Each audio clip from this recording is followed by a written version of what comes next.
I just need him to wake up. I don't know. They're working on him, okay? Just relax. A teenage girl waiting for her boyfriend to wake up, but Keimo Lollar never opened his eyes. Now his girlfriend is paying the price for what she did. She was wrong. If she never pulled out that knife, my son would be here and we wouldn't be sitting facing each other today, Your Honor. I'm Angenette Levy, and this is Crime Fix.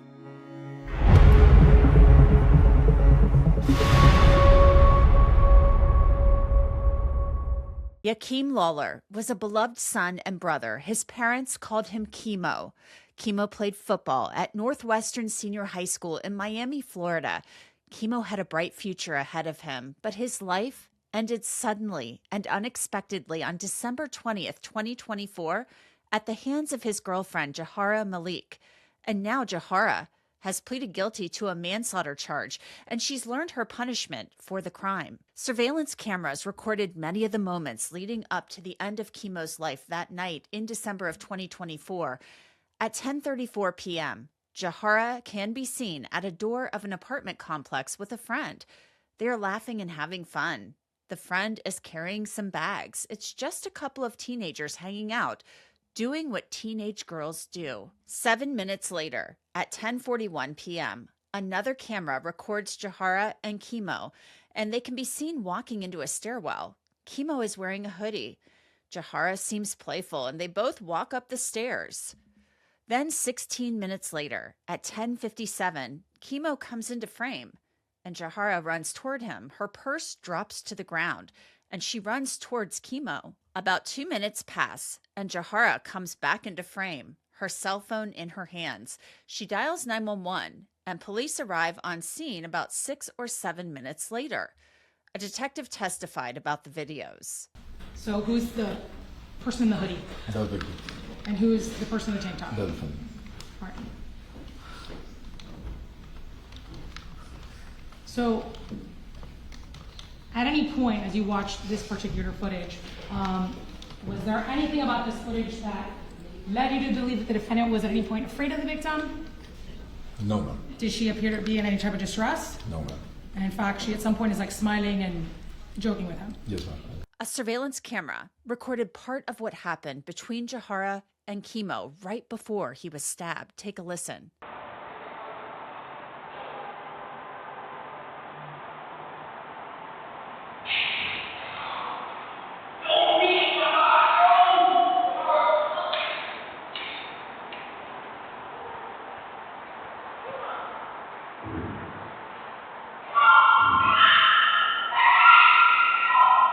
Was there anything that struck you about this particular video? Can you hear anything? Yes, ma'am. And what was it that you could hear? You could hear the victim saying at some point, Jahara, don't. Jahara, don't. Yeah. More than 20 minutes after Jahara stabbed Keimo, Miami police officers spoke to her in that parking garage about what she said happened. That's why I need him to wake up so he can tell y'all. Yeah, well, Because so he didn't. This is okay. He be having nights. We be both having nights. Like when he come to my house, we just do that every time we get in arguments. So what? So y'all okay? Wait, so you guys getting arguments and you pull out? You on? I'm on. I'm on. Yeah. I mean, I already talked to her. So yeah. And then I had the knife, but I Were you guys arguing before that? Or? no, we was just over here fighting, and then So fight you. So you guys are arguing? yes, and then well, we wasn't arguing. We was just like play fighting and stuff. And that's when he was making me mad, and that's when I had the knife right here. And then he ended up running to it.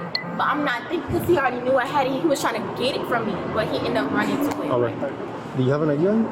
No, I don't have no ID? ID. Do you know your social? Listen, My last four. You know your last four? Okay. What? I'm not. Look, we're trying to figure what's going on. You know, like what's going to happen. I just need him to wake up. I don't know. They're working on him. Okay, just relax. They're working on him. If he alive, then what? Huh? Where we go from there? We gotta take him to the hospital. Okay, and then what? And then we just go from there. When he wakes up, we talk to him and everything. Please, like. We gotta wait. You're 17 also? Okay, what's your date of birth? Go, like, I didn't even tell my mom. My mom don't even know nothing. At Jahara's sentencing, the prosecutor seemed to question that story based on questions she posed to the lead detective. Did you have an opportunity to review the medical examiner's report? I did. What did you learn in particular about the wound? The medical examiner described the wound to be 12 to 6, which means that's the angle that they use to describe the positioning. The 12 o'clock was the blunt part of it, meaning that the part with that's not sharp. The 6 o'clock was a sharp one, so it was straight in the chest, a little bit to the left, and it was 10.1 centimeters in depth, which translates to 3.976 of the whole blade. Do you know how long the blade of itself was? 4 inches. 4 inches. Okay. So so the wound was essentially 4 inches almost in depth. Objection. Let the witnesses testify. Can you describe everything that the knife went through and how deep it went into the victim's chest? Yes, ma'am. As you can see in the video before, the victim had a hoodie, and obviously went through the hoodie, the shirt, and according to the medical examiners, the soft tissue, and it went into the third rib on the left side, approximately 1 inch in depth, and hit the heart. Okay.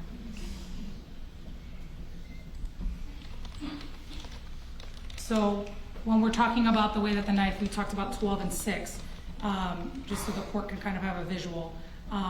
The knife is essentially right side up, right? Like the manner in which you would use a knife. Did she tell you why she brought a knife that day with her? Yes, she said that she was going to be riding in Ubers and she couldn't find her pepper spray, and that's why she grabbed the knife. Okay. So it was essentially for protection? Yes. And did she tell you that it was needed for protection? Yes. Okay. And so, does she tell you then where the knife was when she first arrived to the apartment complex? On her purse. In her purse.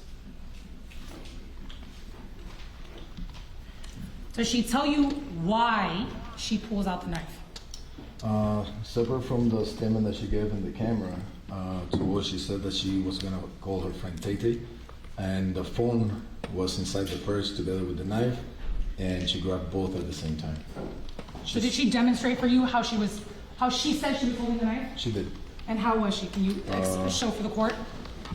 Basically, she ended up with the knife like this. Okay, so that's what she tells you she ends up. And does she tell you how high she ended up holding up the knife? Just like this. Like this. Okay, so I'm going to ask if you could just do me a favor. Could you please stand up? It's okay with the judge. So she demonstrated for you how she was holding the knife. How high up was she holding it? She did just like this. Right here. Okay. And I'm gonna take this from you and ask that you stay there because we're gonna reenact it a bit. Where exactly is the stab wound of the victim? Excuse me. It's up higher in his chest. Okay. And so Towards the left. the victim is how tall? Do you recall? 5'10". 5'10". Okay. And the defendant was how tall? 5'6", 5'7". Okay. So they're about 3 inches apart. How tall are you? 6'2". Okay, I'm 5'6", I'm probably wearing 2 inches of heels, so that makes us maybe proportionate to that. So she says she's, correct me if I'm doing this right, she's holding it just like this. And does she tell you she's doing this, or does she tell you she has it here? Okay, and then what does she tell you happens to the victim while she's holding the knife? There was something with the door, the victim opened the door, and just bumped into her. And he bumps into her. Okay, so presuming that that's the case, does she say that the knife is here? And he bumps into her right here? Okay, is that consistent with the fact that the stab wound is actually up here? Okay, so it would have had to have been up here, upright. As I mentioned earlier, Jahara Malik was charged with manslaughter in Keimo's death. She pleaded guilty, and those close to her, both Jahara's family and her friends and her attorney, begged the judge for leniency. She has taken responsibility by pleading guilty, and she will carry that weight of this for the rest of her life. I've known Jahara for her entire life. She is not a violent or careless person. She comes from a family that values faith, discipline, respect for others. She has always been someone who shows love to those around her, someone who supports her family, someone until this moment lived a life that reflected compassion and care. This situation does not define the entirety of who she is. It reflects a moment, a tragic mistake, not a pattern of behavior. Since this incident, I've seen the impact it has had on her. She is remorseful. This was always described as horseplaying that went too far. Now, how do I know? I'm not going by what my client said. I'm going back. All you have to do is listen to that 911 call before the call, before anything happens. The conduct by the two individuals show that they were horseplaying. That video does not show about anyone going there with ill intent to do what actually happened. Because they're playing, they're running. I didn't make that up. The video, notwithstanding what you want, anybody want to believe, that video is the best evidence of that. Keimo's mother, Natalie Jean, spoke about her grief, the son that she lost, and the pain she feels to this day. You will meet my son one day, and you'll remember him for the rest of your life. She took that away. The night of, it was a regular day in our house. We was putting up the Christmas tree, me and Treasure, my youngest. He came in the living room, the first thing he said, because he's always a jokester, "Pink tree, huh, Mom? Pink tree." I said, "Boy, you better ask your sister," which is my oldest, Tamia. She waited the last minute to get that Christmas tree, so we got to get what we getting. And we all was in there doing the tree. And for some reason, it's just like it wasn't coexistent or whatever. It was just a beautiful day. Tamia was coming she was coming in the door, and he was coming out of his room, and we was playing music. And we was just like, it was just our song, and we was dancing. We was listening to Mariah Carey, "We Belong Together." And then he just coming out the room, and he's just singing. He's like, "When you left, I lost a part of me." And he just singing his heart out. And then we in the background, we his little cheerleader, we like, "We belong together." And we just singing. And then it was just, that's our normal routine. You get what I'm saying? It was just a beautiful day. Never would we imagine that. We ate, he went in his room. I said, "Oh, hey Jid, the trash." He told me, "All right, Mom." I said, No, your room." He was like, "Oh, okay." I said, "I'm off tonight, so I'm gonna be here." He said, "Mom, I promise I'm gonna do everything in the morning." That was the last thing my son told me when I went in my room. "Mom, I promise I'm gonna do everything in the morning." Then I got that phone call. Not from police officers or nothing. One of his classmates called me and said, "Mom, something happened to Keimo. You need to go to the hospital." Then somebody texted me, "Jahara stabbed Keimo." But her lawyer want to say she reached out to me. When she want to talk to me about other stuff and communicate, she know my number, but she didn't know it that night. Well, her mind was a fog that night. But when we talk on a regular, she knows my number. And then an officer, as I'm on the scene, tells me, "Miss Jean, yes. Is Yakheim Lollar your son?" "Yes. I'm sorry to tell you, he didn't make it." While I'm just getting on the phone with my dad to explain to him what's going on, but I don't know what's going on. I turned into a little girl that night. Could you imagine calling out for your dad? I'm like, "Daddy! Daddy! Yo chia petit moi mouri!" That's what I'm saying. I said, my child is dead. They told me they killed my child. Keimo's father also spoke about his loss. Nothing makes sense right now at this point. You know what I'm saying? I want to talk about Keimo a little bit because he was the most humblest guy. Well respectable. Keimo was so humble. Keimo, I went to pick him up from Charles R. Drew Elementary one day, and his teacher say, "Hey," in PE, the PE teacher like, "Hey, the kid's super fast, he jumps super far, and I'm super high, and he's just this super athlete." I'm like, "Keimo ain't tell you?" At this point, Keimo had won 3 Super Bowl MVP. Keimo go to school and nobody knows nothing.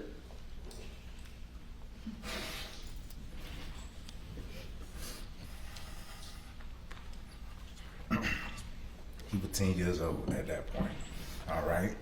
Keimo do not brag on himself. He brag on his daddy, all right? His daddy the best barber all right? He wouldn't let nobody else cut his hair, all right? Nobody can beat his daddy in basketball if you listen to him, all right? And nobody's better with the bookie if you listen to Keimo. Keimo praises his dad. His dad was his hero. You know, I defend Keimo. I rescue him. I save him. And then Jahara Malik addressed the court. Your Honor, I've been thinking about what to say for a long time. And the truth is, there are no perfect words for something like this. When everyone read a speech before they get sentenced, they ask for mercy. But I'm here to accept my consequences for what I have done. The night that everything happened, not one thought in my mind was to leave or run. I didn't want this to happen. I was thinking about saving someone else's life instead of myself. That's why it was a quick reaction for me to wrap his shirt around my hand, apply pressure to his wound, and stop the bleeding while communicating with 911 to assist me. I wanted him to live. I understand that trying to help does not undo the harm. I stayed because at the end of the day, I was at fault. I would rather live knowing I tried to help than live knowing I left him there when I could have possibly saved his life. I was reckless. That knife should have never been out, and because of that, a life was lost.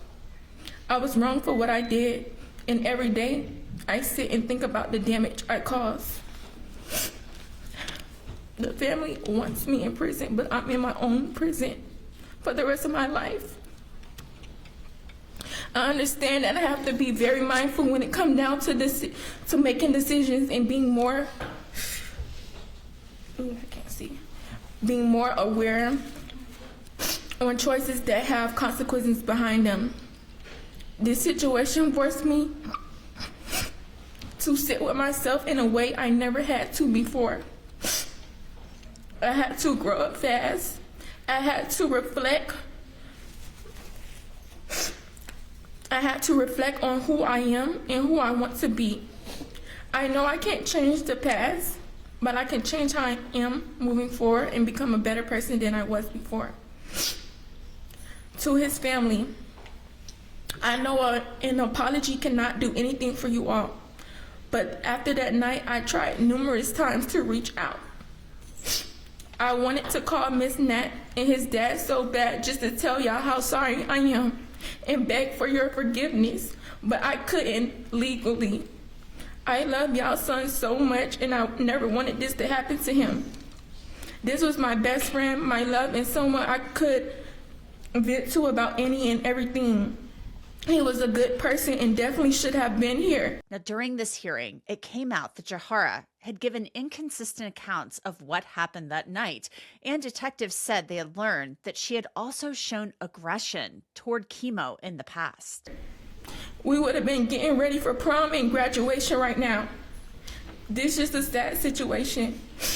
I miss him every day. I know there are memories, birthdays, holidays, things that will never feel the same without him. I wish I could go back and change what happened, but I can't, and that's the worst part. Y'all didn't deserve this pain, and I wish I hadn't been the one to give it to y'all. I pray one day the family could forgive me, and I want to say I'm sorry to his friends and his family. I know that I hurt y'all in a way that y'all can never forgive me, and I hope one day y'all can. When my mom that night after the detectives, I talked to them and they told me he was in surgery, and I knew something was wrong. I went to the room and my mom and my dad was there, and my mom was crying. And I'm like, why y'all crying? He's good, he's in surgery. My mom said the boy died, and my life stopped after that. My heart was broken. All I could think about is him being gone. I just pray that we all heal from this, and I pray for closure, and And this is just a sad situation from both ends. My family hurting too. We know y'all hurting. We hurting with y'all, and we not against y'all. We all in this together. Like we fighting for me, but we're on y'all side. We're not against y'all.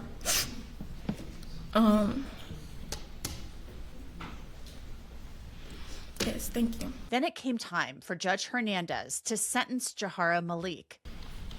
I want to say first and foremost that this decision has weighted heavily on myself. I think the past couple of hours have shown this courtroom and whoever is watching that what occurred here was a tragedy. It should not have happened.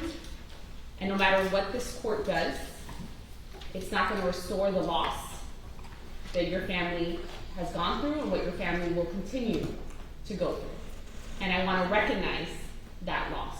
His life was taken way too soon, and the court recognizes the profound impact that loss has had.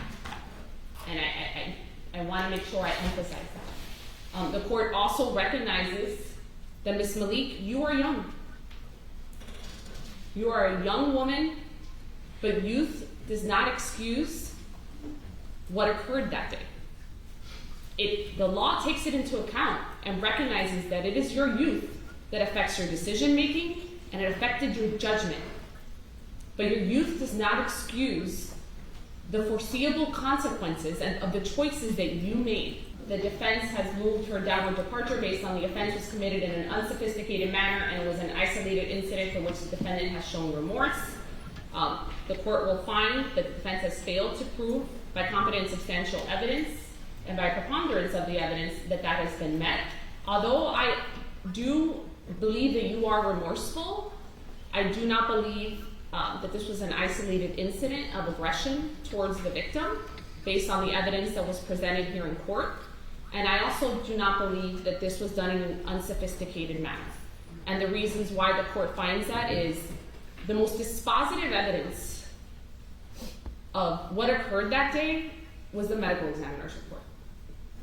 And reading that medical examiner's report and understanding that that was a 4-inch blade that was lunged into the chest near the heart, and it pierced a hoodie, it pierced a t-shirt, it pierced skin, it pierced tissue, it pierced muscle, it fractured a rib, and it ultimately pierced the heart.